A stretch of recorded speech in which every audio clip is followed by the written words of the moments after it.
Kayu besi rawa sepanjang 17 meter ini disiapkan untuk membuat salib. Melihat panjangnya, timbul pertanyaan, siapakah yang akan disalib? Siapapun itu, pasti sesuatu yang lebih besar dari mereka. Tapi Frankie Woro, Casimilus Awe, dan warga suku Auyu di Papua Selatan ini tak akan melukai siapapun. Mereka memakai salib ini sebagai tanda perlawanan.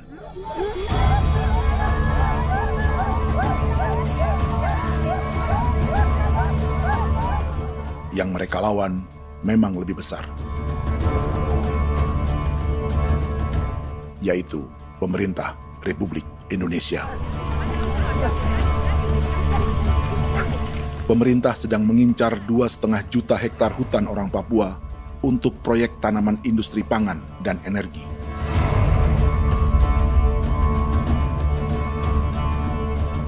Ratusan kilometer dari salib orang-orang Auyu itu, orang Muyu sedang menyiapkan gerakannya sendiri. Tapi kali ini dalam bentuk sebuah pesta. Pesta yang disiapkan oleh marga Kimco Jinibjo selama 10 tahun.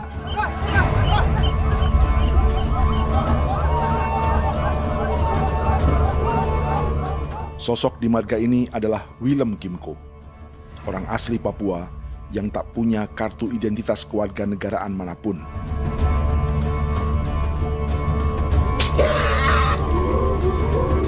Pesta adat ini sudah cukup langka, tak hanya di Papua, bahkan di kawasan Pasifik dan peradaban Melanesia.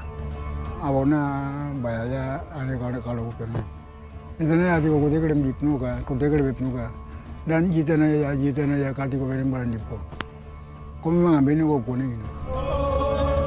Ada gagasan dan gerakan sosial di balik pesta orang-orang Muyu ini, sama dengan gerakan salib merah yang dimulai orang-orang Auyu.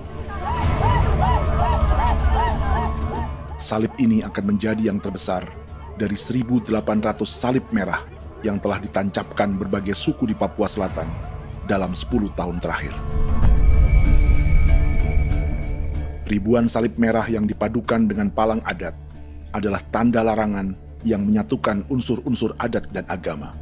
Kami percaya bahwa kalau memang kami sudah tidak mampu untuk menyelesaikan persoalan ini, dalam hal ini perusahaan tidak bisa masuk, berarti kami minta bantuan kepada nenek moyang dan Tuhan.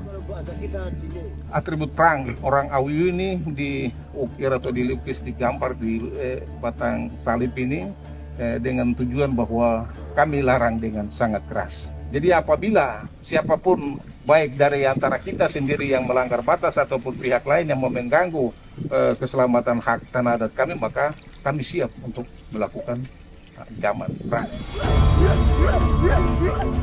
Salib-salib ini tidak ditancapkan di halaman-halaman gereja, melainkan di tanah dan hutan adat, di dusun-dusun sagu, dan di tempat-tempat yang disakralkan. Sebab 1.800 palang adat dan salib ini memang bukan semata tentang agama, tapi untuk mencegah negara dan perusahaan memasuki tanah dan hutan adat mereka. Papua bukan Auyu.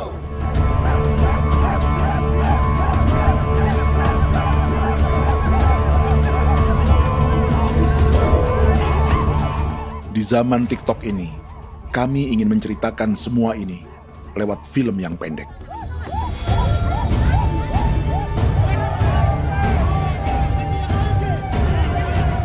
Tapi kami jelas gagal.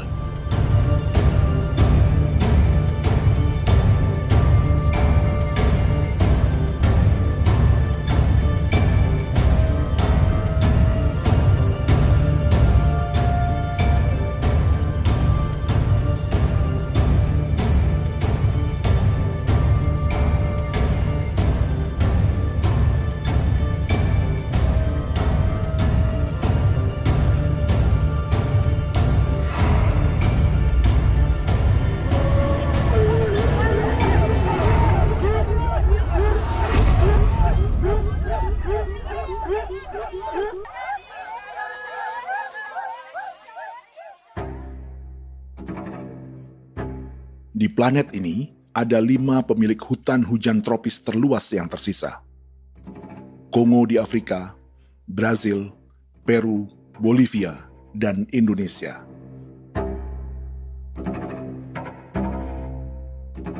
Di Indonesia, satu-satunya pulau yang hutannya masih terjaga adalah Papua, pulau terbesar kedua di dunia setelah Greenland. Lewat sejarah kolonialisme yang panjang, pulau ini kini dikuasai 2 negara. Bagian barat oleh Indonesia yang juga dikenal sebagai West Papua, dan bagian timur menjadi Papua Nugini. Dan tepat di perbatasan ini, di bagian Indonesia, sedang terjadi proyek pemusnahan hutan terbesar di dunia.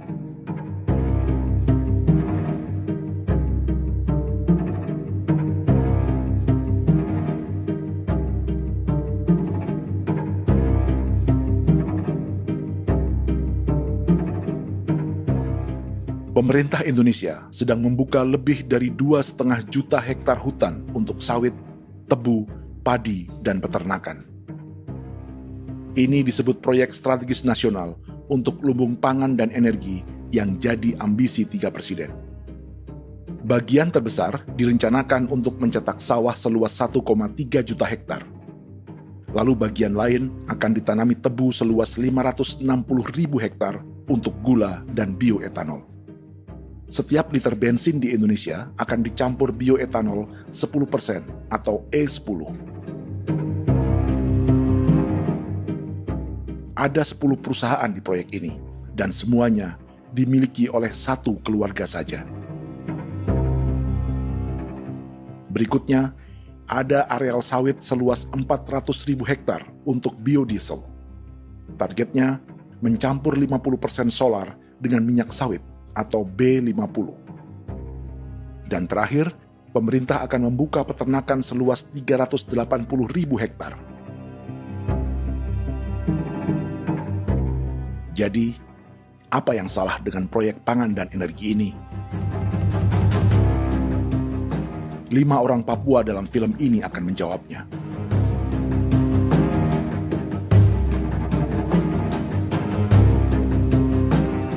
Yang pertama adalah Yasinta Moiwen dari suku Marin.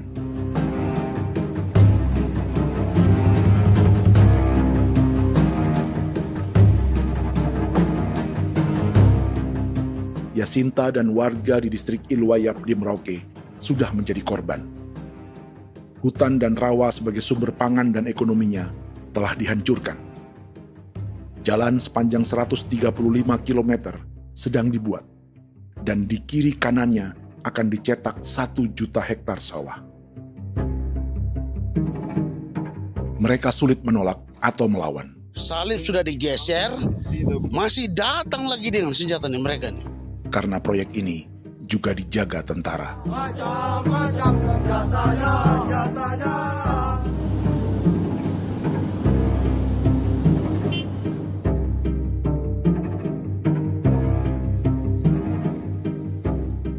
Yang kedua adalah Natalis Buer di distrik Tanah Miring, Merauke.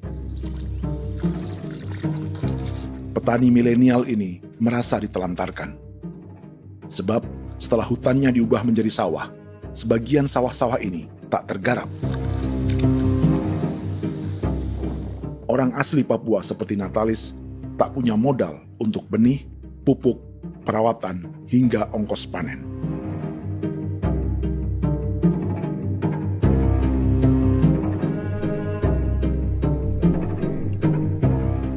Orang ketiga adalah Vincent Kuipalo dari suku Yenan di distrik Jagebob, Merauke. Vincent dan suku Ye sedang menjadi korban.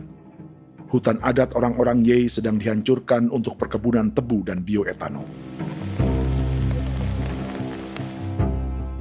Tanah mereka juga diincar untuk markas-markas militer, pasukan yang akan menjaga proyek pangan dan energi ini.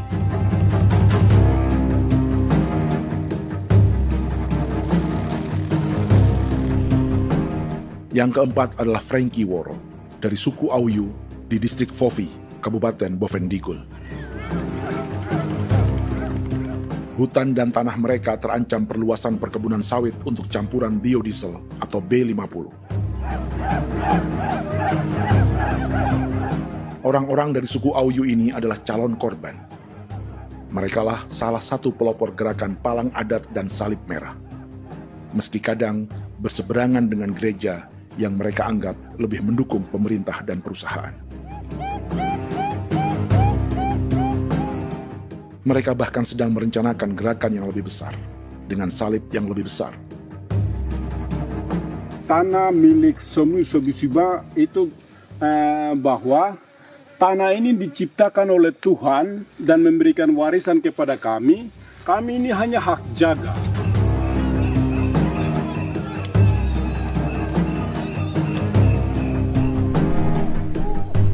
Sosok kelima adalah Willem Kimco dari suku Muyu di Bovendigul. Tokoh adat dari Muyu ini hidup di garis belakang proyek negara, sehingga belum menjadi korban. Tapi mereka sedang bersiap menghadapi segala kemungkinan. Tinggal di belantara dan perbatasan membuat sebagian mereka tak punya status kewarganegaraan. Tapi mereka telah hidup jauh sebelum ada Indonesia atau Papua Nugini.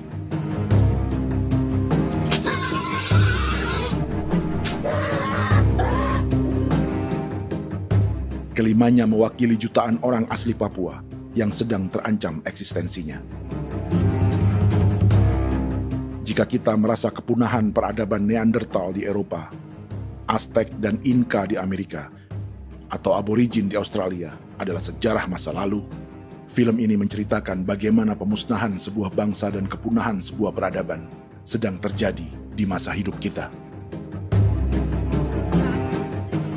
Kepunahan bukan karena kerusakan lingkungan dan ruang hidup semata, juga karena dihantam 60 tahun operasi militer.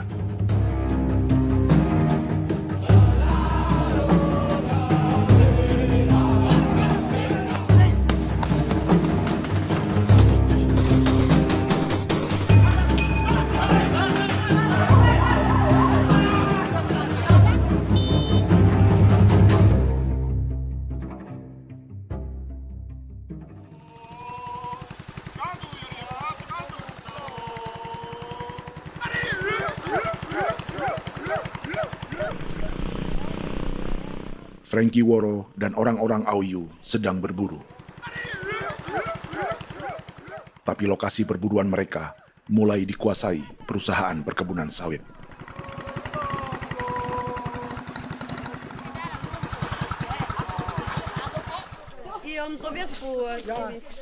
Kita akan menuju arah ke Inabusu. Di sana kami akan masuk di wilayah konsesi perusahaan PT Indo Asiana Lestari, dan di situ ya ada survei-survei mereka yang mereka pernah lakukan, tapi juga kami ada lakukan tanda-tanda saksi di sana.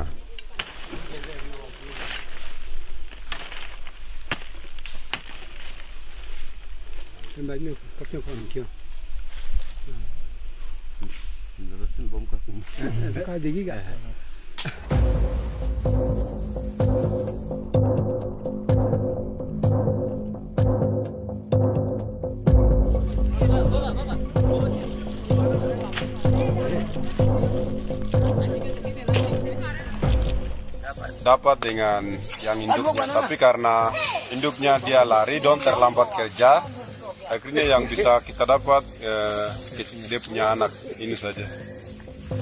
Kalau pakai bahan kayak hasil.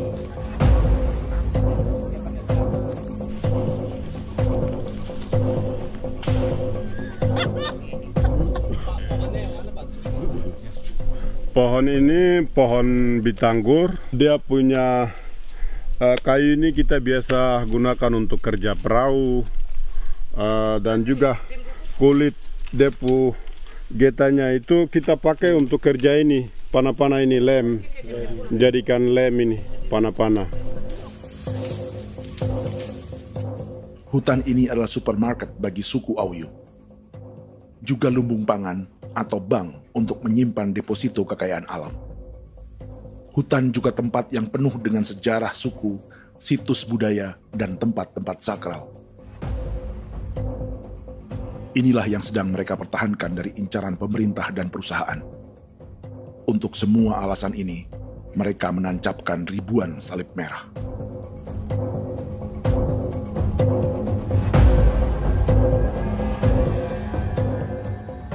Tapi dari kampung, warga suku Auyu memberi kabar pada Frankie tentang intimidasi oleh aparat negara agar mereka melepas tanah ke perusahaan sawit dan berhenti memasang palang adat dan salib merah.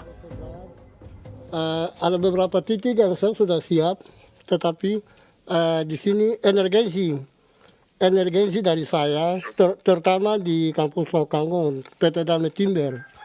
Dia mengganggu saya dengan menggunakan kekerasan maupun pihak hukum. Dan kemarin saya ada pernyataan penolakan secara resmi, tapi masih tetap dengan menggunakan pihak hukum untuk masuk, untuk harus dituntut saya untuk harus diterima perusahaan itu. Kita di situ ada 15 marga, tetapi 15 marga juga tidak setuju. Marga-marga siapa yang terima dan marga-marga mana saja yang menolak. Nanti kita lihat dari pertimbangan itu, dan di situ dan kita undang mereka untuk bicara dengan kami. Sebagai sosok yang aktif dalam gerakan, warga Auyu terus memberi informasi lapangan kepada Frankie yang tak selalu berada di kampungnya. Izin pernyataan yang mereka paksa saya untuk tanda tangan itu, tapi sementara saya tidak tanda tangan. Data semua ada di tangan saya. Ya. Baik, kalau gitu itu lebih bagus karena tanda tangan itu yang berbahaya. Iya. Tanda tangan itu yang lebih berbahaya karena sekarang ini modern dan canggih, dan itu yang mereka biasa pakai untuk tipu muslihat. Mereka biasa pakai itu di tanda tangan itu. Betul. Dari Bambisa juga di Sofia dia masuk untuk memaksakan kami marga untuk harus menerima perusahaan itu. Tapi kemarin kami sudah menolak. Babinsa nama bosku. Babinsa ini nama bosku. Itu yang sekarang strategi militer yang sekarang mereka pakai. Jadi yang penting masyarakat itu yang benar-benar mau menolak siap dukung ketua marga siapa yang nanti tampil. Ini adalah peta konsesi sawit untuk biodiesel dalam proyek strategis nasional. Dan di distrik Fofi inilah, orang-orang Auyu hidup dari sungai dan hutan. Tapi Frankie di Bovendigul masih lebih beruntung. Setidaknya dibandingkan Yasinta Mowien di Merauke yang sudah kehilangan hutan dan rawanya.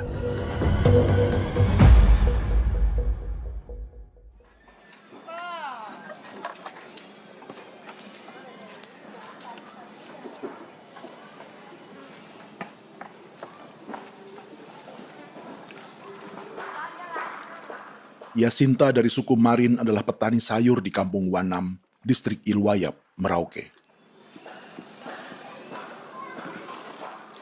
Memanfaatkan lahan yang ada, ia berkebun dan menjual hasilnya ke pasar kampung. Ini ekonomi warga di Wanam untuk menghasilkan uang, lalu memberi barang kebutuhan yang tak bisa mereka produksi sendiri. Tapi kehidupan sebenarnya ditopang oleh ekosistem hutan dan rawa. Inilah sumber pangan utama dan peradaban mereka.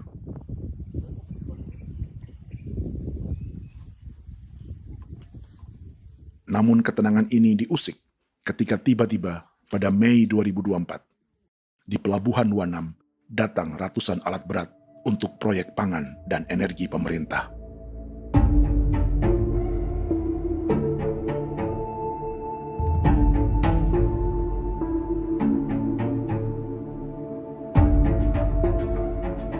Kami masyarakat setempat kami tidak tahu.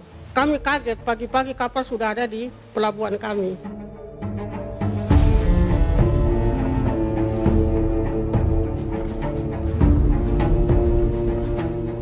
Yasinta Mowien atau Enrika Gebze dan warga lainnya tak pernah diajak bicara atau dimintai pendapat.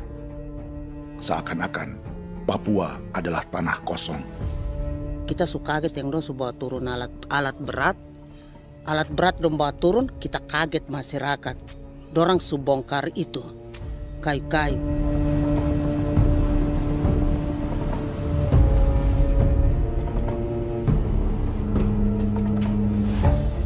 Bersamaan dengan alat-alat berat itu, juga berdatangan tentara Indonesia untuk mengawal proyek pembukaan hutan milik Jacinta.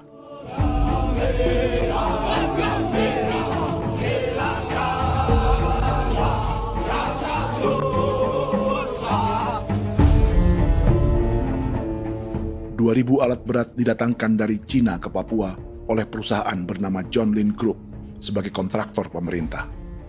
Ini disebut sebagai pesanan eskavator terbesar di dunia dengan nilai 4 triliun rupiah. Misinya membuka hutan dan rawa milik orang Marin, salah satunya untuk membangun jalan sepanjang 135 km. Sementara di kiri kanannya akan dicetak sawah yang ditargetkan seluas 1,3 juta hektar. Jalan berupa garis lurus ini bukan rute tradisional ekonomi masyarakat. Jalan ini akan menghubungkan kawasan perkebunan sawit dan tebu di sebelah timur, juga untuk mobilisasi pasukan militer. John Lin Group adalah perusahaan yang dimiliki Andi Samsudin Arsyad atau yang dikenal dengan Haji Isam. Sebagian orang mengenalnya sebagai pengusaha yang hobi balapan mobil.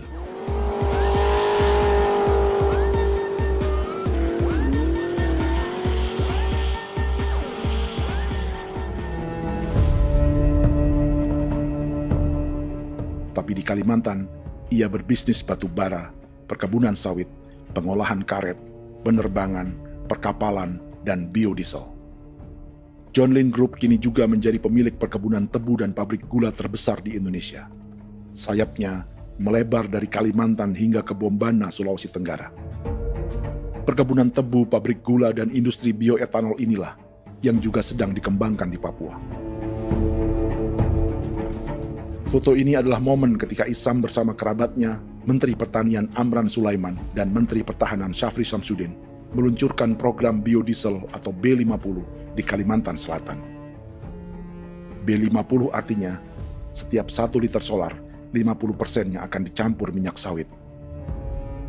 Perusahaannya, PT John Lin Agroraya, menjadi salah satu pemainnya.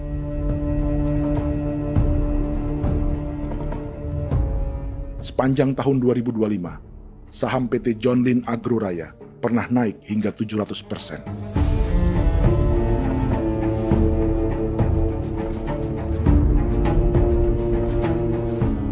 Perusahaan sawitnya yang lain, PT Pradiksi Gunatama, sahamnya bahkan pernah naik 4.000% hanya dalam 1 tahun. Dari harga saham ini saja, nilai kekayaan keluarga Isam diperkirakan mencapai 100 triliun rupiah lebih, menjadikannya salah satu keluarga terkaya di Indonesia dan salah satu pemain penting industri bioenergi. Dan di Papua Selatan inilah sebagian sawit-sawit untuk mendukung program B50 akan ditanam. Inilah tanah orang-orang Wambon, Muyu, Marin, Yei, atau Auyu seperti Frankie Ward.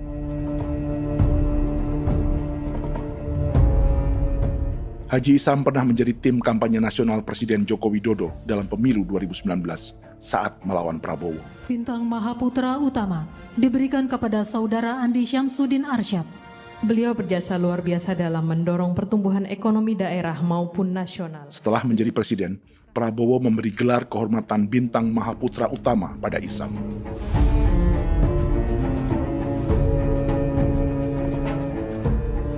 Sejumlah menteri Prabowo, juga kerabat dan orang-orang yang pernah bekerja di perusahaan Isam.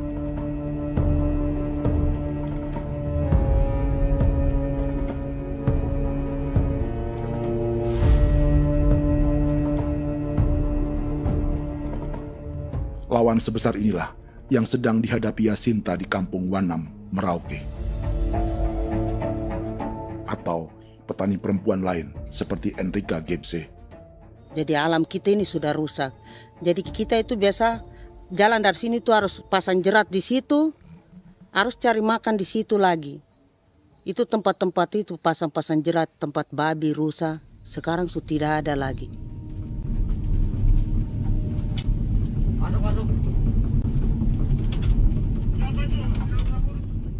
Rekaman ini memberi gambaran bagaimana Kasuari kehilangan rumah di bekas hutan dan rawa yang telah dibabat.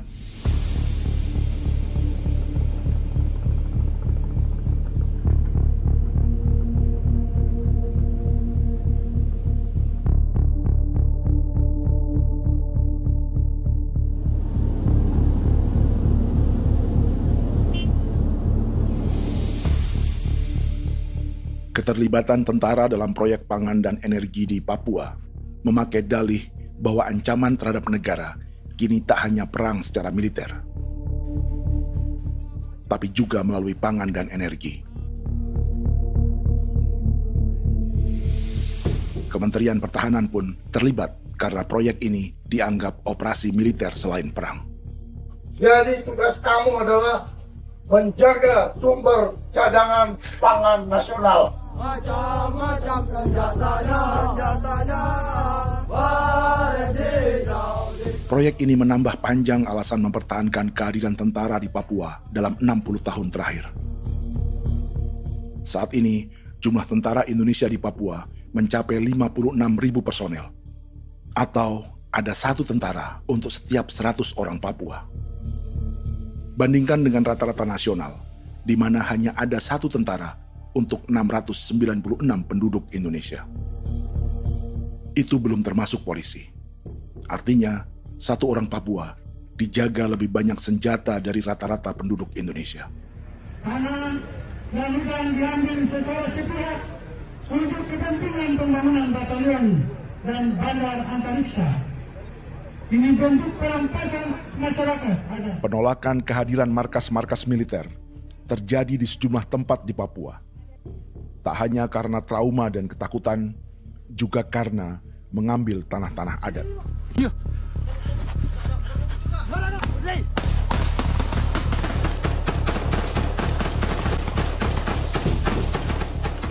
Salah satu alasan mengapa militer terus ditambah di Papua, karena masih ada perlawanan dari Organisasi Papua Merdeka atau OPM selama 50 tahun terakhir. Ayo. Tapi kekuatan militer OPM diperkirakan hanya 1.430 personel dan 360 pucuk senjata. Selebihnya, mereka menggunakan senjata tradisional.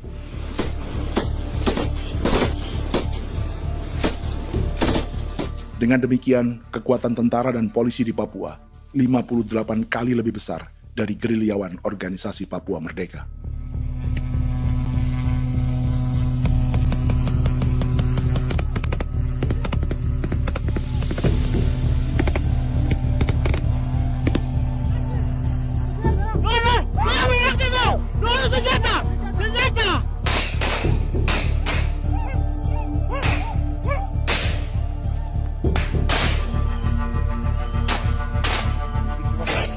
Sebagian tentara berada di garis depan pertempuran, tapi sebagian besar lainnya terlibat operasi non-tempur menjaga proyek pemerintah dan investor swasta. Seperti Batalion Infanteri Teritorial Pembangunan di distrik Jagebob, Merauke ini. Lokasinya bersebelahan dengan konsesi lahan tebu untuk gula dan bioetanol milik PT Murni Nusantara Mandiri. Baik perusahaan maupun markas militer, keduanya mengambil hutan milik suku Ye dari marga Kuipalo. Tapi dorong datang, tanam ini saja di sini, tanam Papa Nama ini. Victor Kuipalo menunjukkan apa yang terjadi. Jadi kita juga kaget ini. Nah, kalau ini Papa Nama ini memang, ini Papa Nama ditanam tapi bukan haknya mereka yang ini. Ini hak kami di sini, hak dusun kami, marga Kuipalo yang punya hak dusun ini. Setelah memasang patok, alat berat mulai bekerja untuk membangun markas militer di tanah orang Ye.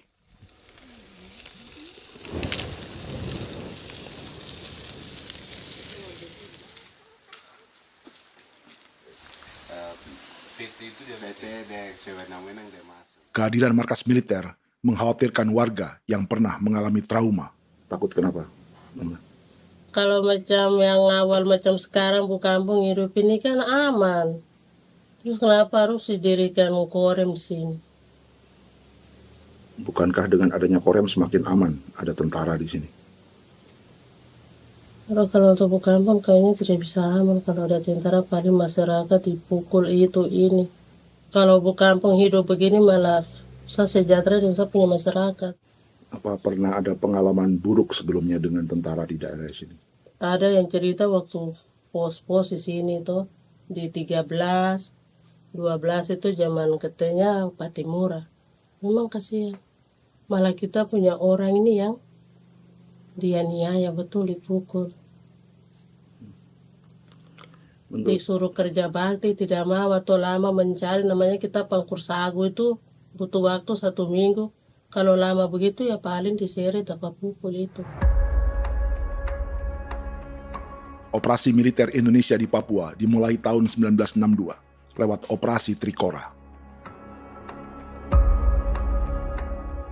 Tapi perlawanan bersenjata pertama di Papua baru dilakukan tahun 1965 di Manokwari. Nanti tanggal 1 Mei jam 12.30 pemerintahan di Irian Barat mutlak akan jatuh di tangan.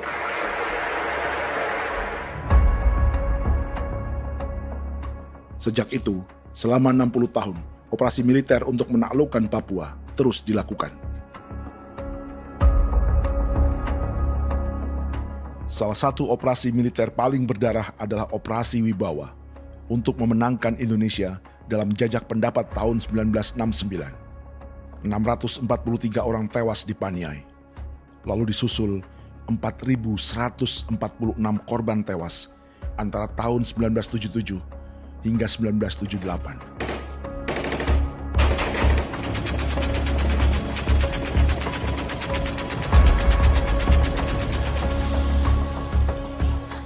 Operasi militer ini menimbulkan gelombang pengungsian hingga kini. Dewan Gereja Papua mencatat 103.000 orang menjadi pengungsi pada tahun 2025 dan nyaris tak diberitakan media-media Jakarta.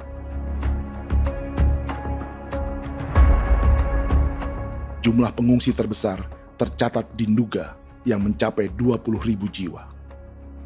Banyak di antaranya yang sedang hamil, seperti Jubiana, salah satu pengungsi Nduga.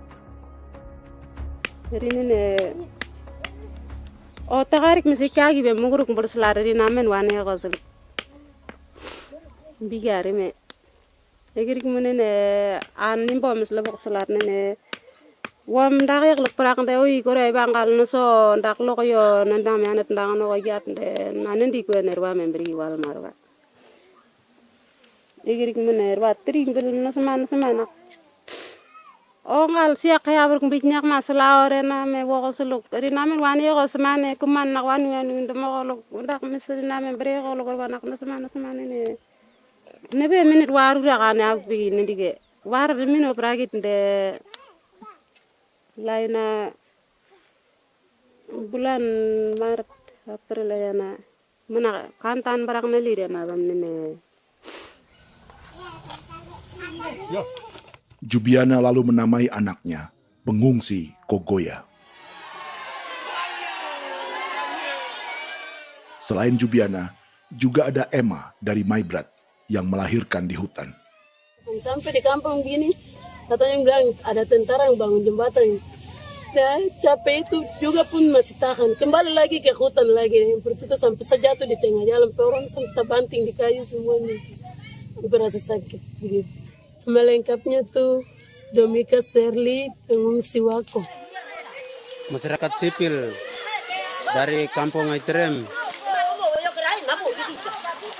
sementara mengungsi karena kampungnya sementara dikuasai oleh TNI Polri. Seratusan ribu pengungsi di Papua saat ini jauh melampaui jumlah yang mengungsi ke Papua Nugini tahun 1984, yaitu 10.000 orang karena menghindari operasi militer.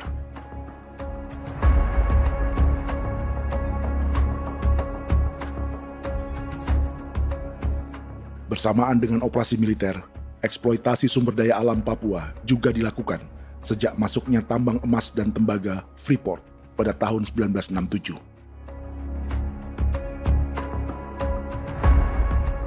Disusul perkebunan sawit awal tahun 1980-an. Lalu ada perburuan buaya untuk diambil kulitnya. Sebelumnya, ada eksploitasi gas alam di Teluk Bintuni, pencarian besar-besaran kayu gaharu, atau pembukaan hutan tanaman industri. Ini belum termasuk perburuan dan perdagangan ikan arwana di selatan Papua, penebangan kayu merbau dari hutan-hutan Jayapura, emas di Blok Wabu Intan Jaya, bahkan nikel di pulau-pulau kecil Raja Ampat. Dan kini, dalam skala yang belum pernah terjadi dalam sejarah, Papua dipaksa mencetak sawah, tebu untuk bioetanol, dan sawit untuk biodiesel.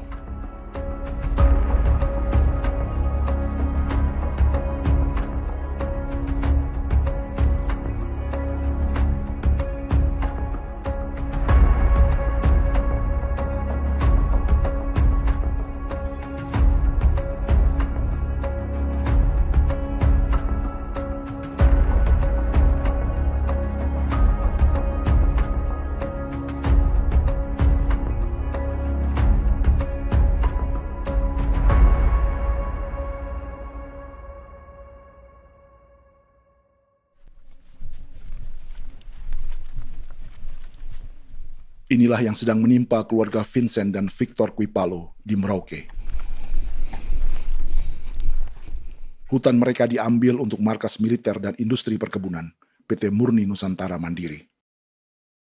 1 dari 10 perusahaan yang diberi konsesi untuk menanam tebu dan memproduksi gula serta bioetanol seluas 52.000 hektar.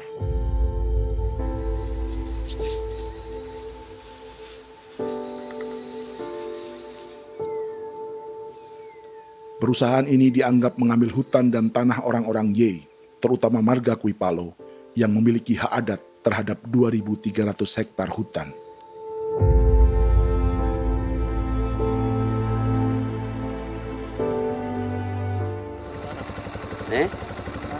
Tentara? Tentara. Oh iya, tentara.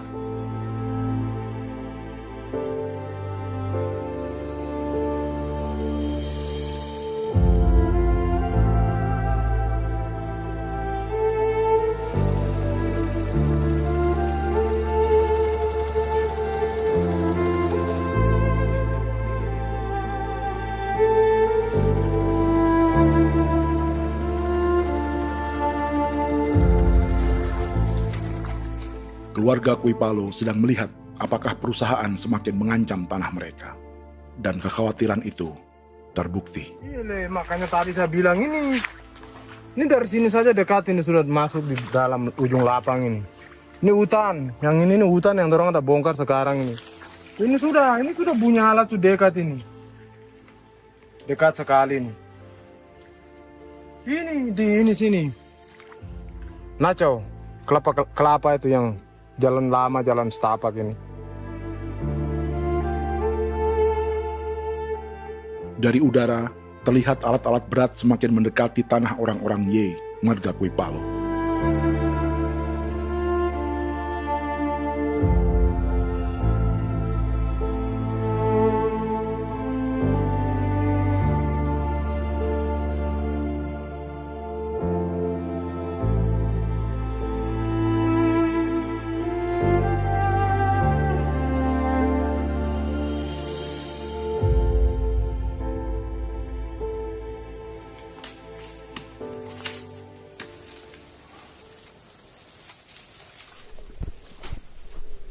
Keesokan harinya, Victor dan kerabatnya memberi tanda cat merah di pohon-pohon yang berada di batas tanah mereka.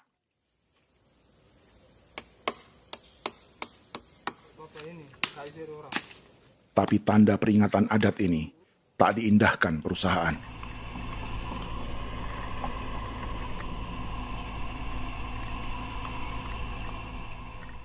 Dua bulan kemudian, perusahaan tetap memasuki tanah marga Kuipalo. Sama.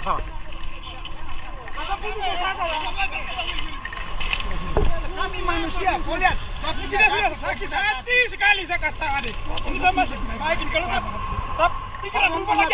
Kami juga punya tangan, hanya beda rambut. Mister itu juga. Woi, buka. Tidak.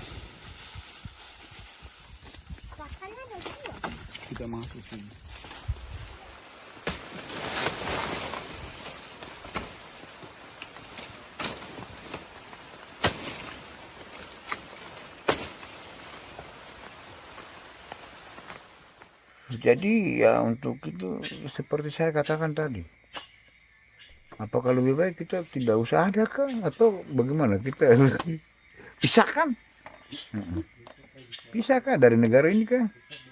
Jangankan tuh, saya kemarin bicara sama Daniel, datang sama saya dengan persoalan Kodam ini, saya bilang Pak Daniel kalau lebih baik saya ngungsi ke Papua Nugini.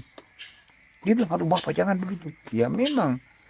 Kalau tidak bisa menghargai kami, lebih baik pilihan yang itu yang saya memilih. Lebih baik saya pindah dari sini. Saya mengungsi ke Papua Nugini, di negara tetangga. Masih di laut. Apa? Ada ini. Karena saya bilang sama Kapolsek Pak, Agustus ini 17 Agustus saya tidak kasih naik bendera merah putih. Saya bendera ada, nanti saya taruh di meja. Bendera saya ada. Karena saya punya pikiran percuma kita ini merasa bahwa kita hidup di bawah naungan merah putih. Ternyata merah putih tidak lindungi kami. Tidak anggap kami sebagai kami rakyatnya. Dia lambang negara. Dan kami menghargai lambang negara itu. Ternyata lambang negara ini, kita bernaung di bawah lambang negara ini, kita tidak dilindungi. Hak kita tidak dihargai.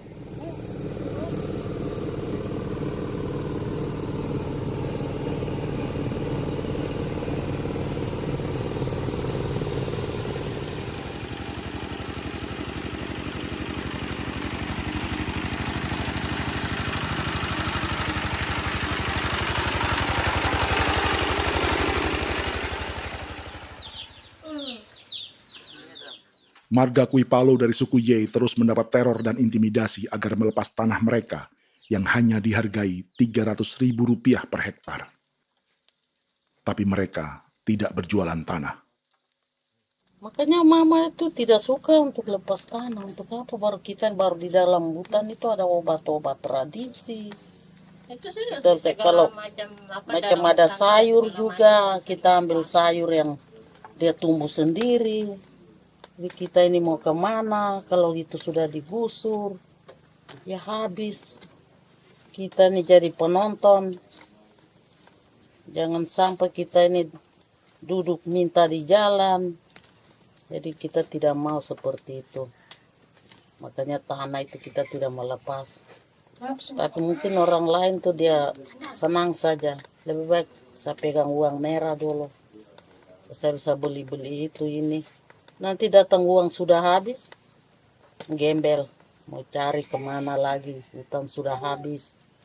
Mau makan ikan di mana, kali sudah hancur. Seperti Yasinta di Wanam, suara dan gerakan kaum perempuan Papua sangat nyaring dan tak bisa diabaikan.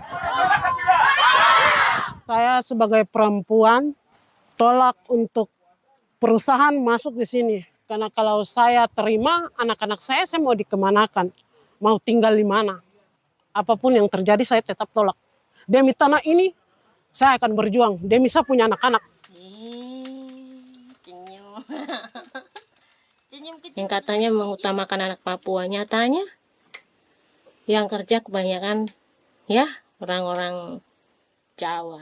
Saya sendiri orang Jawa, tapi bukan mau bicara yang tidak-tidak.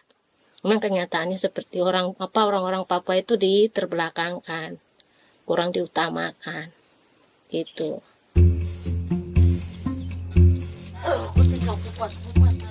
Proyek food estate seperti mencetak sawah, bukannya tak diikuti warga Papua.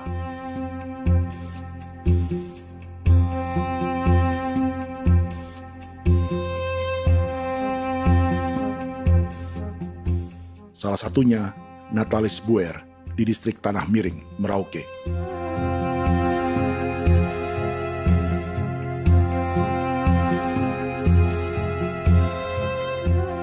Setelah menghabisi hutan, pemerintah Indonesia mencetak sawah untuk tanaman padi karena beras mulai menjadi makanan pokok menggantikan sagu. Sebagian besar penggarapnya adalah warga transmigran yang datang sejak era 1980-an. Bahkan petani transmigran sudah ada sejak Belanda membuka proyek padi kumbe di distrik Kurik. Lokasi yang sering jadi langganan pejabat Indonesia memamerkan sawah di Papua. Tapi Natalis juga ingin belajar menanam padi atau bersawah. Namun ia kesulitan karena dibutuhkan modal untuk benih, pupuk, hingga pemeliharaan dan panen. Lalu sawah-sawah ini pun mulai dikuasai pendatang.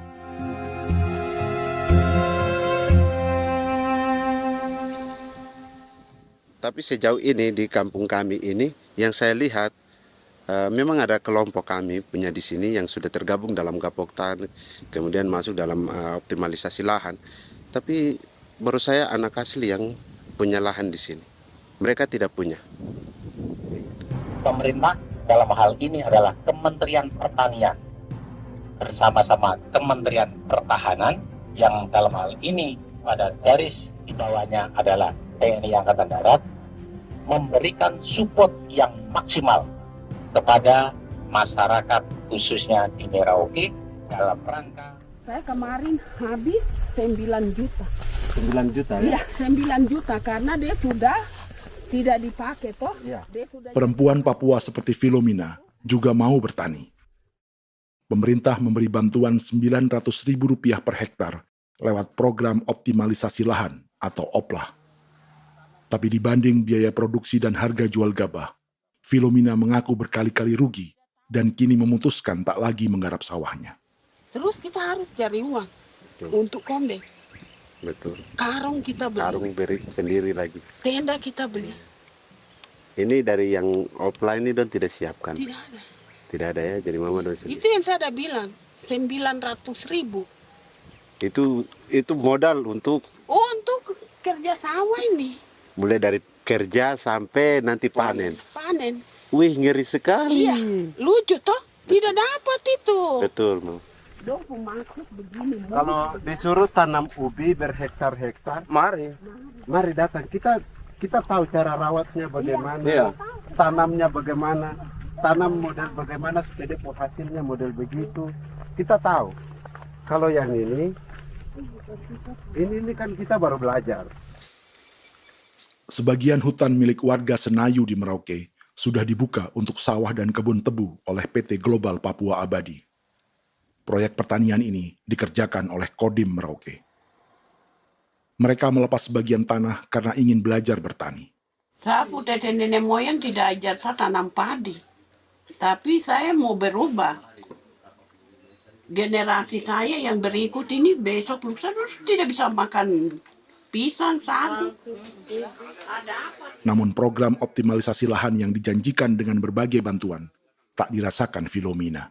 Obat rumput beli, obat padi beli, jonder kita bayar, bahkan bibit masih kurang, cari bibit lagi beli. Jadi saya memang kalau program pemerintah saya sama sekali saya tidak suka. Baku tipu saya.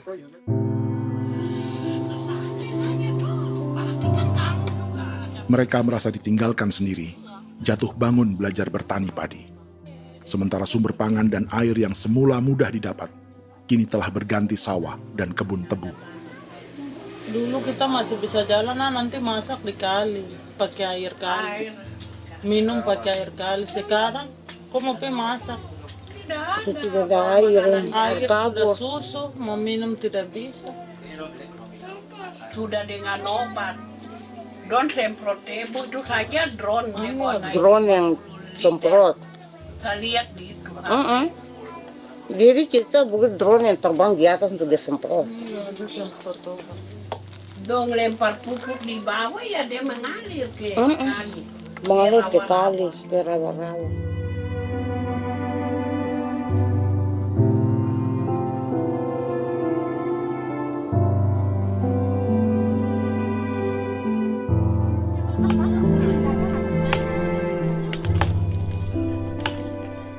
Seperti pertanian sawah bagi orang Bali atau Toraja, bagi orang Auyu dan suku-suku lainnya di Papua Selatan, sagu juga bukan semata tentang pangan.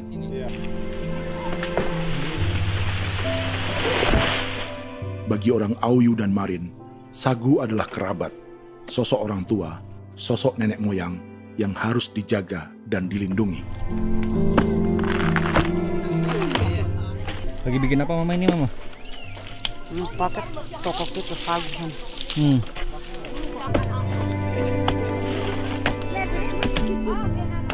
Kami diingatkan oleh leluhur, sagu itu tidak boleh digusur dan tidak boleh diganggu dengan cara apapun, dan di dalam rangka kepentingan apapun tidak boleh. Kamu harus bela, bahkan sampai nyawa pun harus menjadi taruhan demi membela keselamatan pergerakan sagu di atas tanah.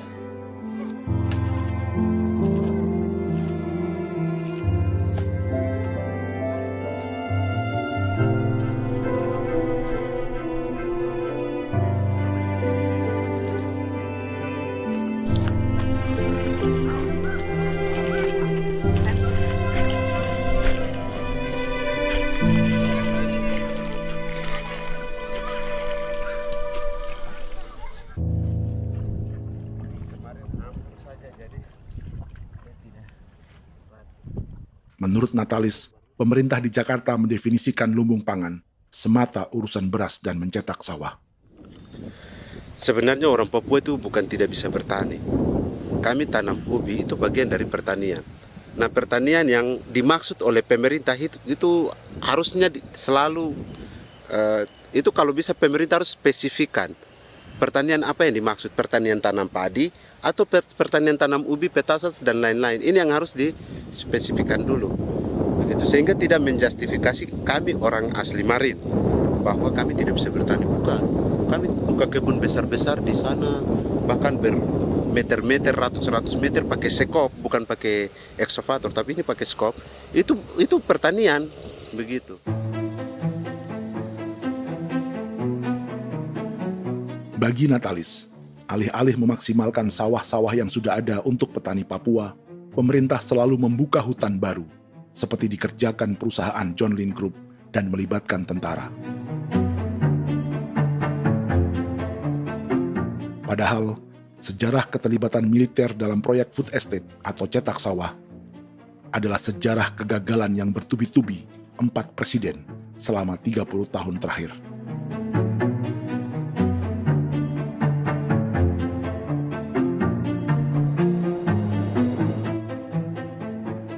Papua bukan yang pertama menjadi proyek lumbung pangan yang melibatkan tentara.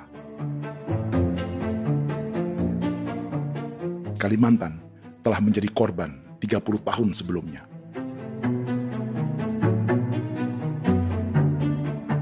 Ini adalah bekas hutan yang sudah dibuka di Pulang Pisau, Kalimantan Tengah. Tahun 1996, di era Presiden Jenderal Soeharto, ia menghabisi 1 juta hutan di lahan gambut untuk mencetak sawah demi memenuhi ambisi swasembada beras, bukan swasembada pangan. Hutan tropis Kalimantan dihabisi dalam skala yang belum pernah terjadi dalam sejarah. Di bawah rezim militeristik, tak ada yang berani melawan keinginan Soeharto, termasuk orang Dayak seperti Kuneng. Nggak bisa dihalangi itu. Nggak boleh dihalangi. Ya kalau ada kata-kata aja menghalangi, sudah kita diseret ke kepolisian dulu. Atau bisa langsung di PKI-kan. Iya, di PKI-kan gitulah. Jadi kita tuh nggak berani apa-apa dulu tuh. Apa maunya aja. Misal bilangnya A. Setahun setelah pengundulan hutan skala besar itu, tahun 1997, untuk pertama kalinya Kalimantan mengalami kebakaran lahan dan kabut asap terbesar dalam sejarah.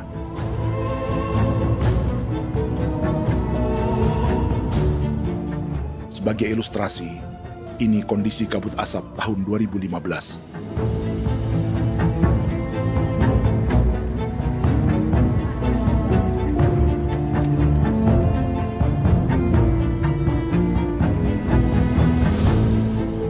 Proyek 1 juta hektar sawah Jenderal Soeharto itu gagal. Bendungan dan saluran irigasi mangkrak hingga kini. Mei 1998, rezim Soeharto tumbang, 2 tahun setelah ia menumbangkan jutaan hektar pohon di Kalimantan. Setiap tahun, lokasi ini menyumbang kebakaran dan kabut asap yang merugikan jutaan orang. Sawah yang berhasil di Kalimantan justru bukan sawah yang dibangun Jenderal Soeharto, melainkan yang dirintis para transmigran sejak era 1980-an.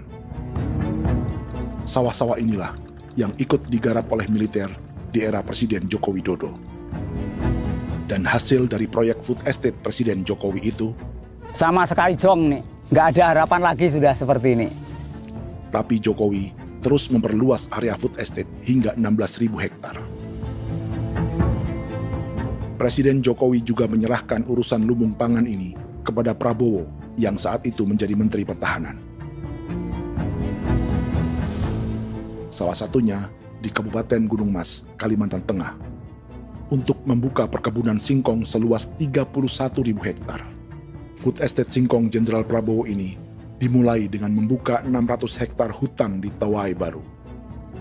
Proyek singkong untuk bioetanol ini pun dijaga tentara. Dan seperti Jenderal Soeharto, proyek Jenderal Prabowo ini pun gagal.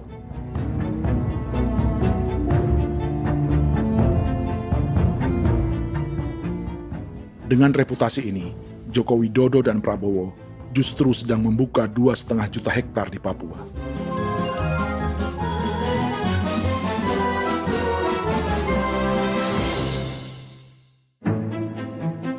Setelah Jenderal Soeharto, Presiden Jenderal Susilo Bambang Yudhoyono juga mencoba membuka food estate di Papua sejak tahun 2010. Namanya Merauke Integrated Food and Energy Estate atau MIFE. Proyek ini juga gagal. Lalu di lokasi yang sama, Jokowi berusaha meneruskan dengan proyek mencetak sawah 1,2 juta hektar yang juga gagal. Sekarang yang paling siap adalah 1,2 hektar. Yang 1,2 juta hektar. Dan kini, Prabowo yang pernah gagal dengan 600 hektar singkong di Kalimantan justru akan mengulangi di Papua dengan skala 2,5 juta hektar.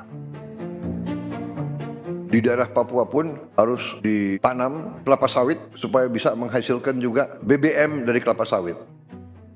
Dalam setiap proyek pangan dan energi di Papua, yang lebih menonjol bukan tanaman pangannya, melainkan untuk energi atau bahan bakarnya. Sawit untuk biodiesel dan tebu untuk industri bioetanol. Ada 10 perusahaan yang diberi konsesi hingga 0,5 juta hektar untuk tebu. Dan 10 perusahaan itu dimiliki oleh satu keluarga saja.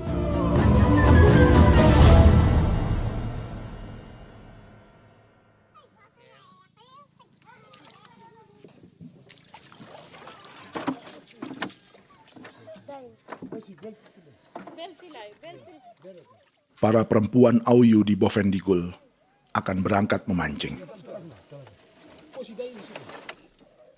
Priska Beni membantu menyiapkan perahu.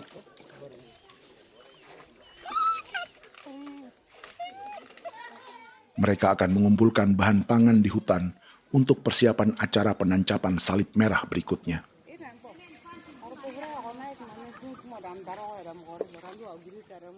Priska sudah mengambil posisi memancing.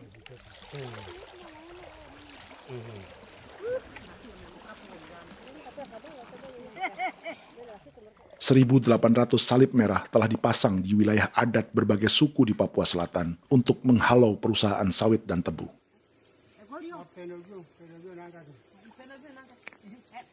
Maria Tebung yang paling muda datang membawa hasil. 2 ekor ikan gastor alias gabus toraja. Sebagai generasi Z, pendidikannya sampai sekolah dasar. Di perusahaan perkebunan seperti sawit atau tebu, ijazah SD hanya bisa menjadi buruh kasar. Tapi ia tak tertarik.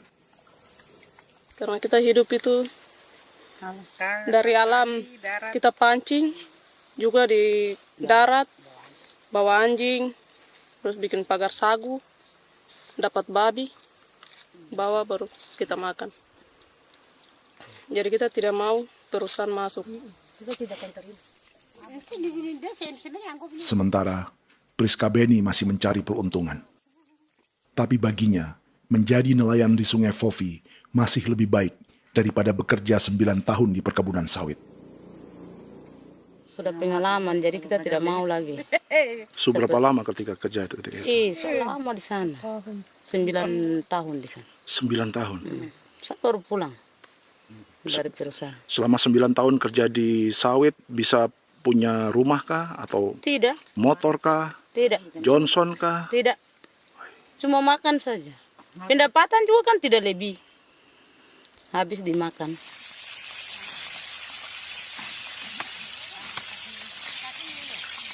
Satu minggu libur berapa hari? Tidak libur. Minggu tetap kerja? Tetap kerja. Tidak bisa ke gereja? Hari Minggu kerja. Hari Minggu juga kerja. Jadi dia tidak mengenal agama perusahaan itu. Di grup perusahaan sawit Korindo, Priska digaji 2 juta rupiah per bulan dan tinggal di mes karyawan. Tapi gaji itu dipotong bahan makanan atau BAMA rata-rata 1 juta rupiah setiap bulan. Korindo adalah grup perusahaan yang salah satu usahanya adalah hutan tanaman industri dan sawit di Bovendigul dan Merauke. Di Papua, mereka memakai bendera PT Tunas Sarwa Ema. Perusahaan ini pernah memberi bantuan pada Keuskupan Agung Merauke. Keuskupan Merauke belakangan mengeluarkan pernyataan mendukung proyek strategis nasional di Papua. Umat Katolik yang memprotes sikap gereja tersebut ditangkap polisi. Jadi selama 9 tahun tidak bisa nabung? Tidak. Makan saja. Makan saja. Makan saja. Menabung bagaimana? Keperluan banyak. Tidak sampai. Habis di anak-anak uang sekolah. Uang 1 juta itu mana sampai. Menabung juga tidak cukup. Sudah pengalaman, jadi kalau di sini perusahaan mau masuk tidak.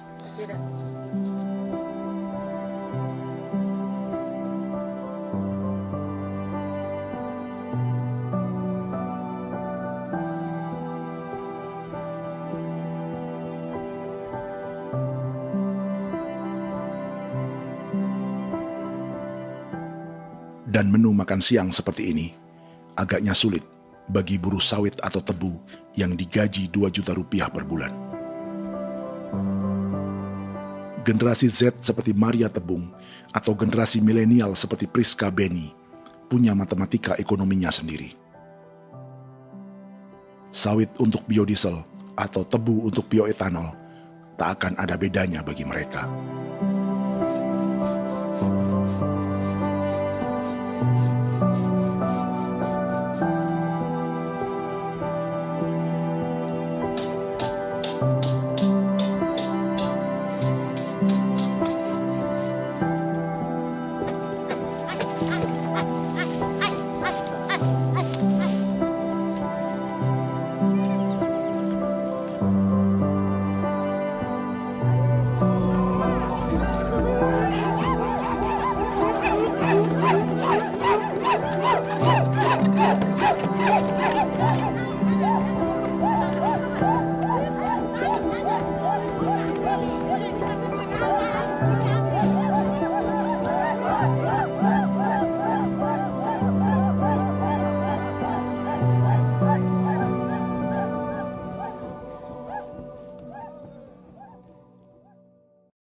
Perkebunan tebu 1,5 juta hektar di Merauke adalah ide 3 presiden untuk menggenjot penggunaan bioenergi sebagai campuran bahan bakar fosil. Selain swasembada pangan, swasembada energi di daerah Papua pun harus ditanam kelapa sawit supaya bisa menghasilkan juga BBM dari kelapa sawit. Juga tebu menghasilkan etanol. Singkong, kasava juga untuk menghasilkan etanol. Bioetanol adalah bahan bakar nabati atau tumbuhan yang dapat dicampur dengan bensin. Sama dengan program biodiesel yang mencampur solar dengan minyak sawit.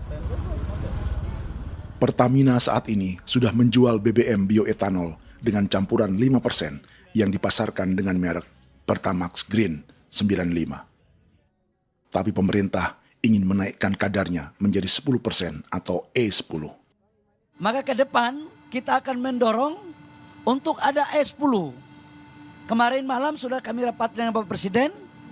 Bapak Presiden sudah menyetujui untuk direncanakan mandatori 10% etanol. Idenya untuk mengurangi ketergantungan pada bahan bakar fosil yang diimpor dan menimbulkan polusi.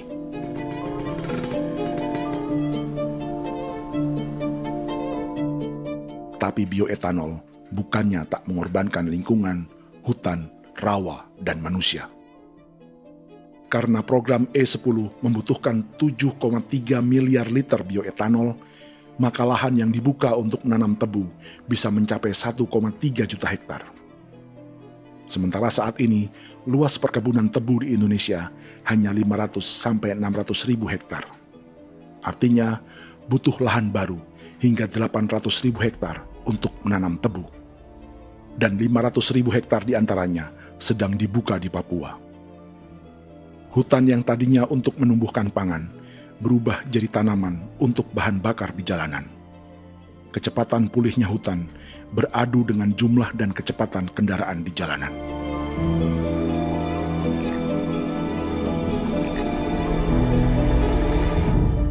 Dahaga terhadap energi tak pernah bisa dipuaskan. Setelah minyak sawit untuk biodiesel, dunia kini merambah singkong, jagung, dan tebu untuk bioetanol. Benua Amerika, Eropa, sebagian Afrika, hingga separuh Asia kini mulai memakai bioetanol sebagai campuran bahan bakar.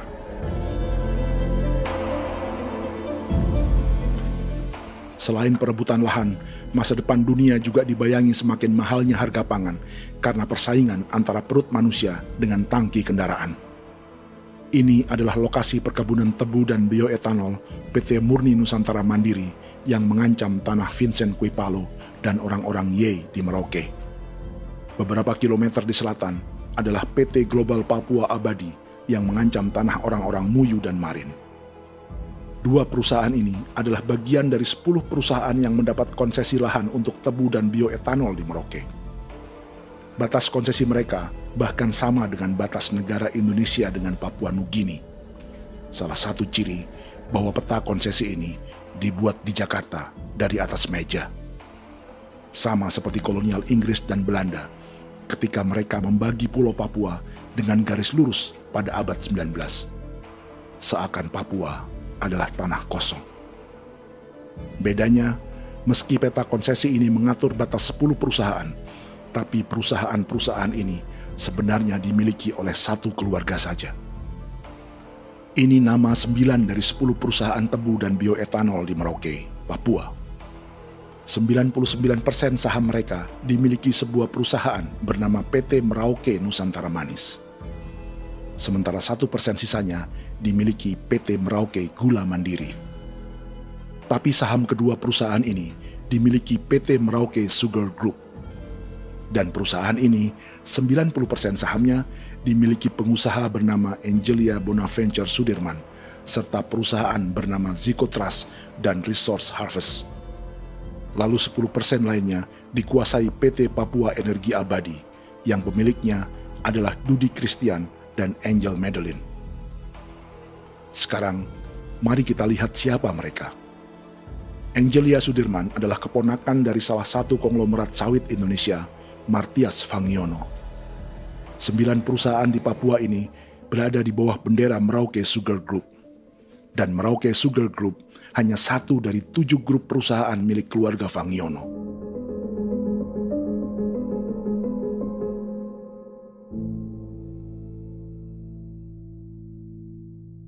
Ini Martias Fangiono. Seperti Haji Isam, Martias selama ini dikenal sebagai pengusaha sawit yang kini merambah bisnis tebu dan bioetanol. Ini momen saat penanaman perdana tebu di Merauke bersama Presiden Joko Widodo Juli 2024. Di sini juga ada anak Martias Fangiono, yaitu Wirastuti Fangiono. Wirastuti adalah salah satu yang menonjol dari keluarga Fangiono. Tahun 2025, Forbes mencatatnya sebagai konglomerat termuda dengan kekayaan 23 triliun rupiah yang mengendalikan 2 grup usaha, FAP Agri dan Surya Dumai Industri. Keduanya adalah perusahaan sawit dan biodiesel. Anak dan bapak ini adalah investor utama bagi Jokowi dan Prabowo untuk proyek tebu dan bioetanol di Papua. Sementara yang ini adalah mertua Sitorus, pemilik raksasa agribisnis dunia, Wilmar International, yang juga memegang konsesi sawit di Papua lewat berbagai perusahaan. Tapi mertua kini memakai bendera baru, yaitu KPN Corporation atau Karunia Prima Nastari. KPN inilah yang memiliki kelindan bisnis dengan keluarga Fangiono untuk proyek tebu Merauke. Apalagi grup Wilmar yang didirikannya juga pemain gula utama di Australia. Tahun 2010, Wilmar membeli 100% saham perusahaan gula terbesar Australia, Sucrogin. Akuisisi senilai 1,5 miliar dolar Amerika ini langsung menjadikan Wilmar pemain tebu terbesar kelima dunia. Sebagian bibit tebu yang ditanam di Merauke adalah varietas yang dikembangkan Lembaga Riset Gula Australia atau Sugar Research Australia. Sugar Research Australia lalu menjalin kontrak pengembangan bibit dengan PT Global Papua Abadi milik Fangiono. Tapi masalahnya, Sugar Research Australia adalah badan publik yang tugasnya memajukan petani tebu dan sebagian dananya berasal dari pajak warga Australia. Itu artinya, warga Australia membiayai pengembangan bibit tebu untuk investor dan pemerintah Indonesia. Dokumen ini menunjukkan bahwa lembaga yang dibiayai warga Australia itu pernah memiliki kontrak penyediaan bibit dengan PT Global Papua Abadi milik keluarga Fangiono. Kontrak itu baru berakhir pada November 2024. Artinya, saat Presiden Jokowi dan keluarga Fangiono menanam bibit tebu pada Juli 2024 ini, kontrak itu masih berlaku. Nama lain dalam keluarga ini adalah Siliandra Fangiono, yang pada tahun 2024 dijuluki Raja Sawit Termuda dengan kekayaan 39 triliun rupiah dalam catatan Forbes. Ia mengendalikan grup First Resources. Secara umum, keluarga Fangiono memiliki 20 perusahaan di Sumatera, 32 perusahaan di Kalimantan, 1 di Jakarta, 2 di Singapura, dan 25 perusahaan di Papua. Di Papua, perusahaannya tersebar dari Sorong, Mapi, hingga Merauke. Para politikus dan pejabat Indonesia terus membesarkan konglomerasi, meski Martias Fangiono pernah divonis 1,5 tahun penjara karena kasus pembalakan liar dan kebun sawit ilegal tahun 2007. Sementara tahun 2022, Wilmar terlibat kasus korupsi ekspor minyak sawit dan divonis mengembalikan kerugian negara 11,8 triliun rupiah. Tumpukan uang ini disebut sebagai pembayaran dari grup Wilmar yang diterima secara simbolis oleh Presiden Prabowo pada Juni 2025 lalu. Tapi peran raksasa biodiesel dan bioetanol dunia ini belum akan surut di Indonesia. Bahkan sebaliknya. Sebuah dokumen presentasi bisnis dari Wilmar International Limited pada tahun 2010 ini bisa menjadi petunjuk. Presentasi ini bagian dari proses pembelian 100% saham raksasa tebu Australia, Sucrogin. Dalam presentasi ini, Wilmar mengaku ditawari konsesi lahan 200.000 hektar di Papua, atau dulu disebut Irian Jaya, untuk menanam tebu. Dengan penerbangan hanya 2,5 jam dari kantor Sucrogin di kota Townsville ke Merauke, Wilmar akan mengawinkan bisnis gula dan bioetanolnya menjadi pemain dunia. Dan lokasi yang diincar oleh Wilmar adalah distrik Ilwayap di Merauke, kampung halaman Yasinta Moiwen. Dan persis disinilah, 14 tahun kemudian, ribuan eskavator John Lynn Group milik Haji Isam mulai membuka hutan sebagai kontraktor pemerintah. Presentasi dan gagasan ini dibuat oleh Wilmar pada Juli tahun 2010. Sebulan kemudian, Agustus 2010, pemerintah Presiden Susilo Bambang Yudhoyono meluncurkan proyek Lumbung Pangan dan Energi Merauke atau Merauke Integrated Food and Energy Estate. Targetnya membuka lahan 1 juta hektar dalam 5 klaster yang masing-masing 200.000 hektar. Angka yang sama dengan presentasi Wilmar. 5 tahun kemudian, 2015, giliran Presiden Joko Widodo yang mau melanjutkan proyek pangan dan energi 1,2 juta hektar. Menjelang pensiun sebagai presiden, Jokowi kembali menggencarkan proyek ini dan melibatkan Prabowo sebagai Menteri Pertahanan. Jokowi lalu mendukung Prabowo sebagai presiden berpasangan dengan anaknya, Gibran Rakabuming Raka sebagai wakil presiden. Kini, setelah menjadi presiden, giliran Prabowo yang melanjutkan proyek bioetanol dan biodiesel dengan memobilisasi militer dan melibatkan pejabat-pejabat yang juga para elit partai koalisinya.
...300 tahun lalu, hutan-hutan di Pulau Jawa dalam waktu singkat berubah menjadi perkebunan tebu di bawah rezim kolonial Belanda.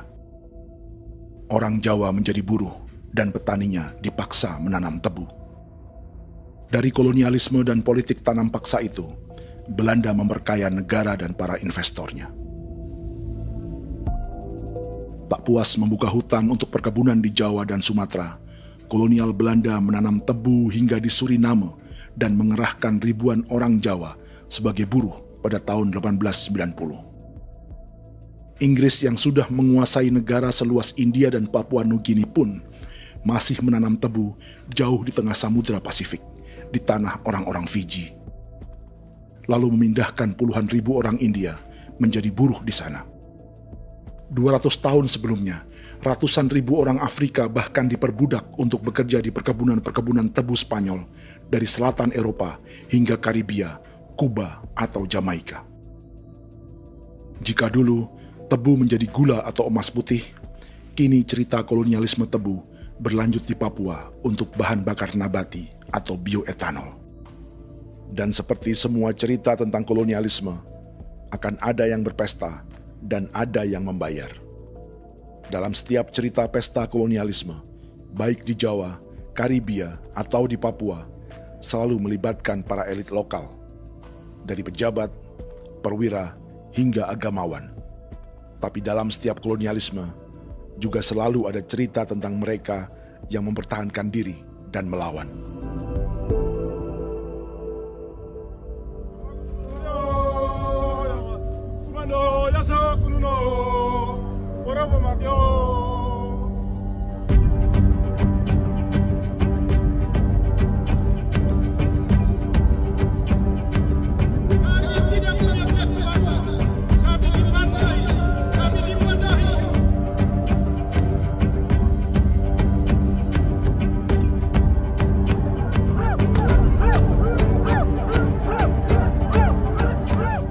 Dalam sejarah Gereja Katolik banyak pemimpin-pemimpin yang adalah tanda petik itu adalah Judas juga.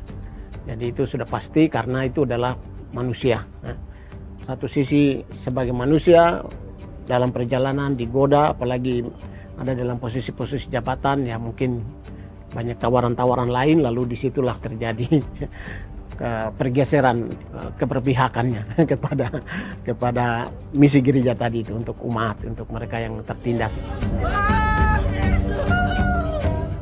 Orang kirim ekskuvator, orang kirim tentara, orang kirim polisi. Pukul kami bukan pencuri, kami tidak pernah mencuri orang barang. Kami tidak pernah menangis ke orang lain. Kami tidak pernah menangis ke kita bapak mama, kami menangis kepadamu. Tuhan kami lemah. Musti datang di hijau Cikui, orang lain datang ke bangsa kami, ke wilayah kami untuk kasih habis kami.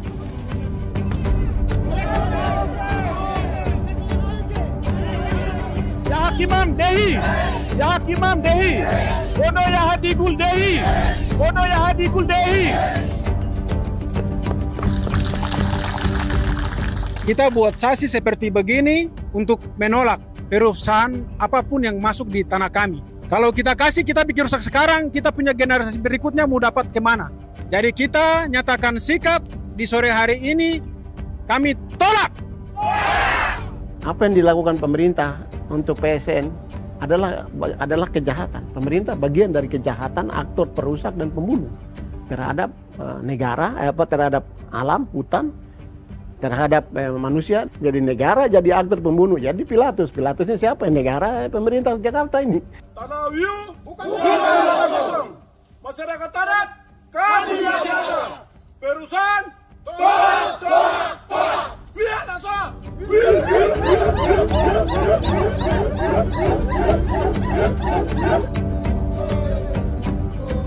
Jika tanah adat dan hutan adat hilang, kami mau hidup di mana? Maka di sini saya mau bilang, negara jangan tipu-tipu kami lagi.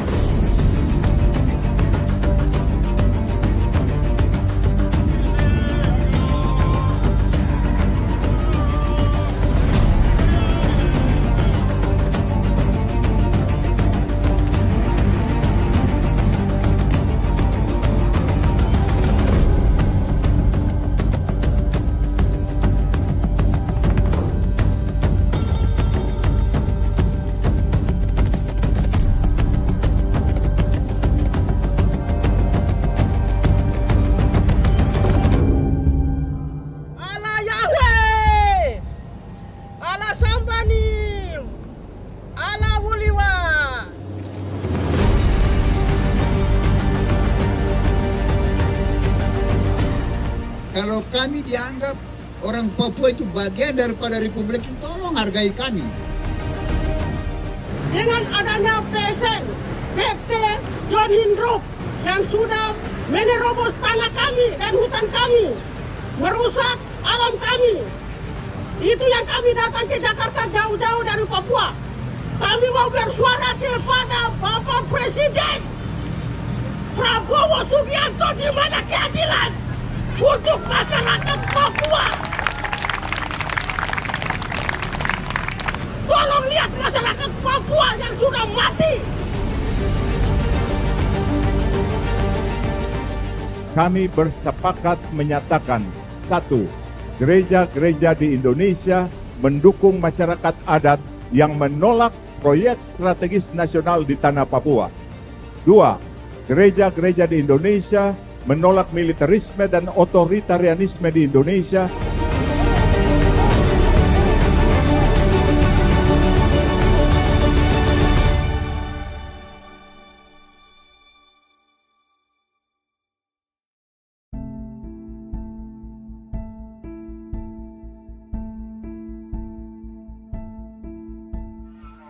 Kita sering merasa banyak hal buruk sudah jadi cerita sejarah.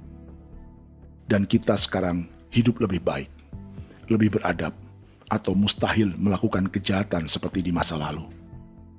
Kita tidak lagi menghukum mati orang dengan memenggal kepalanya. Kita menembaknya atau menyuntik racun agar tertidur dan mati. Tapi ada hal-hal yang tak berubah. Salah satu pembantaian yang kuat di ingatan kita adalah kejahatan Nazi atau genosida di Rwanda. Padahal pembantaian juga sedang terjadi di masa kita, seperti di Gaza, Palestina. Penghancuran sebuah peradaban seperti Indian di Amerika atau aborigin di Australia juga kita anggap masa lalu. Sekarang kita merasa lebih baik dan lebih toleran. Padahal proses penghancuran bahkan pemusnahan yang sama sedang terjadi terhadap bangsa Melanesia di Papua. Begitu juga dengan praktik kolonialisme. Kita merasa penjajahan seperti dilakukan Portugis, Inggris, atau Belanda sudah menjadi sejarah. Dan Indonesia tidak mungkin menjajah. Padahal itulah yang sedang terjadi dan dirasakan di Papua.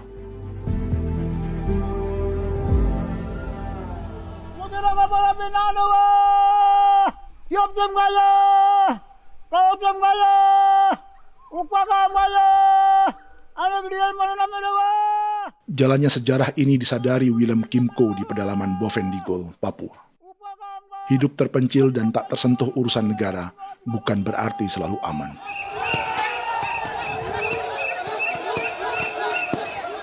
Untuk sampai di tempat ini, orang-orang Muyu menempuh 2 hari berjalan kaki mengarungi hutan, lembah, dan sungai. Termasuk mereka yang datang dari perbatasan Papua Nugini. Mereka berkumpul untuk memenuhi undangan pesta adat yang disebut Awon Atatbon atau Pesta Babi. Yang mengundang adalah marga Kimco Jinipjo. Yang dituakan di marga ini adalah Willem Kimco. Ia tak punya kartu tanda penduduk dan kewarganegaraan manapun, baik Indonesia atau Papua Nugini. Tahun 1984, 10.000 orang Papua, terutama suku Muyu, mengungsi ke Papua Nugini untuk menghindari operasi militer Indonesia, termasuk Willem Kimco.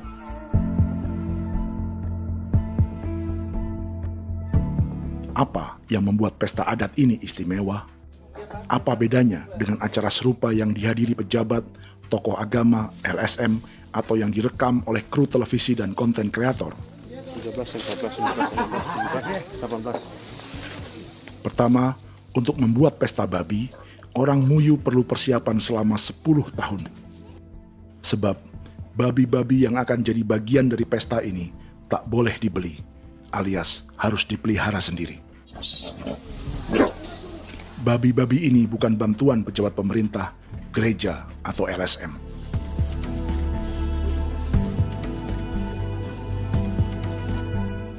Yang kedua, babi-babi ini tidak dipelihara di kandang. Jadi punya nama babi ini kah? Harimau. Harimau? Harimau.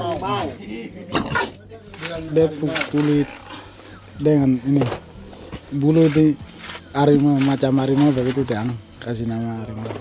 Setelah diberi nama, mereka dilepas liarkan di hutan sejak kecil.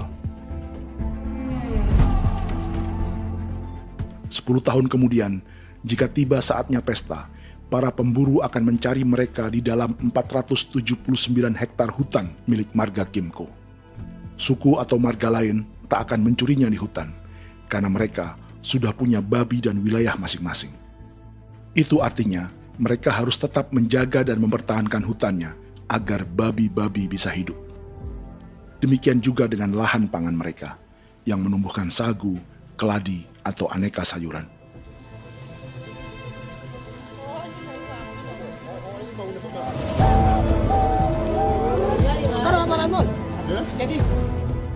Yang ketiga, dalam Awon Atatbon atau pesta babi, binatang ini tidak dimakan secara gratis. Setiap marga atau klan dalam suku Muyu akan membayar jerih payah tuan rumah menjaga hutan dan memelihara babi.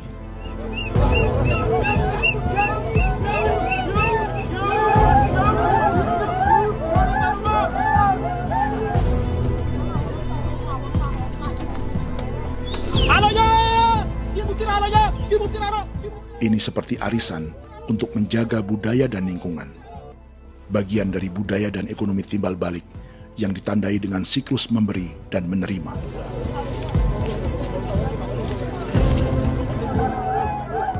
Ini juga cara orang Muyu membangun dan memperluas aliansi. Awon bet begul bet, ulan yau kando bet, asat bet anani, asat bet yang ligan anani, oh, ado amten anani, menini tu na jaga, kepo kemo ko di mana. Kepo kemo mayat nih. Kep tetek mau yang gue kep kanin between ke iftore ben. Nih ben netana ke kadek me. Oke. Kep kan nanti kutu apa mau kepo kep pasar kutu orang. Kon keneman gini wane. Koko kati bolon ya bengo. Koko kuning bolon ya. Jika Willem Kimco dan marganya bisa menjaga hutan dan wilayahnya, marga lain ikut diuntungkan sebagai sebuah ekosistem. Demikian juga sebaliknya. Alasan keempat, mengapa pesta babi ini memiliki tempat khusus dalam peradaban orang Muyu, karena Willem Kimco khawatir peradaban mereka akan punah, menyusul ancaman terhadap ekosistem dan hutan. setiap marga atau klan harus mengkonsolidasi diri dan membangun aliansi.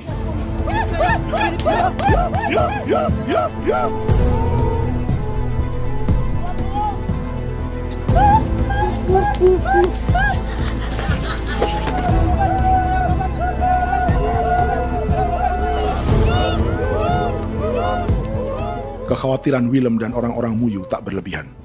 Ruang hidup mereka bersinggungan dengan proyek bioetanol dan biodiesel pemerintah Indonesia. Mereka juga tahu apa yang telah dan sedang menimpa suku lain seperti Auyu di Bovendigul atau Yainan dan Marin Anim di Merauke.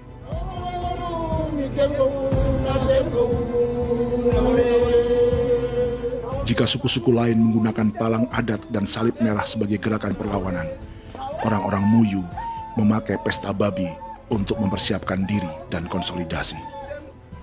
Sebab, berbeda dengan saat mengungsi tahun 1984, kali ini yang datang ke tanah orang-orang Muyu tak hanya tentara, juga alat-alat berat bersama para pebisnis pangan dan energi. Awan